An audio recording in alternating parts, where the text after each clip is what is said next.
Assalamualaikum warahmatullahi wabarakatuh. Saya Wahyudi Lia Martina dari Institut Medika Dr. Gigi Suherman, Prodi D3 Kebidanan semester 5. Untuk pencegahan COVID, jangan lupa 3M. Yang pertama itu menjaga jarak. Yang kedua, mencuci tangan. Yang ketiga, memakai masker. Di sini saya akan menjelaskan tentang batuk, pilek, panas, dan diare. Untuk batuk, pilek, dan panas, di sini adalah penyakit atau infeksi dari saluran pernapasan yang paling sering dijumpai pada anak atau bayi, di mana batuk pilek dapat menular secara droplet dan masa inkubasi virusnya sangat pendek, yaitu 12-72 jam. Selain itu, serangan batuk pilek pada bayi dan anak cenderung lebih berat dibanding pada orang dewasa, karena pada bayi dan anak infeksi mencakup daerah sinus paranasal, telinga, tengah, dan nasofaring yang disertai dengan demam tinggi. Tanda gejalanya bisa demam, suhunya lebih dari 37 derajat Celcius. Yang kedua yaitu bisa muntah, bisa berlangsung singkat tetapi dapat menetap setelah sakit, yaitu adanya sumbatan nasal.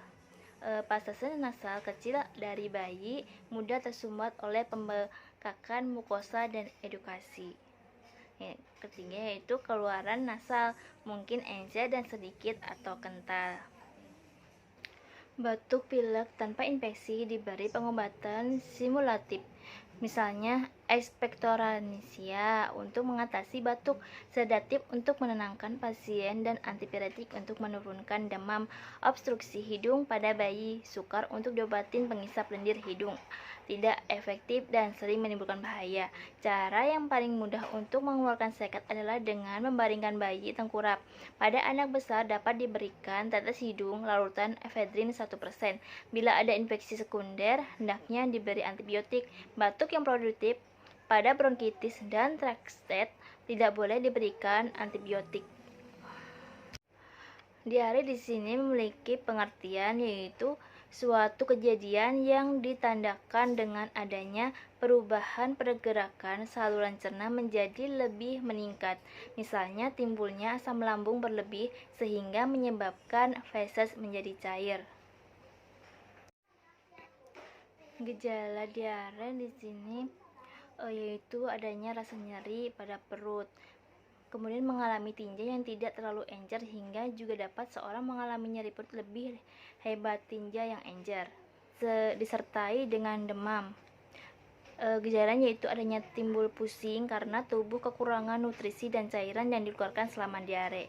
Maka kejadian diare demam pusing merupakan kejadian yang memang lazim terjadi. Saat mengalami diare yang berlebih atau ketika seorang mengalami diare, maka tentunya akan membuat tubuh menjadi lemas dan membutuhkan pemulihan daya tahan tubuh.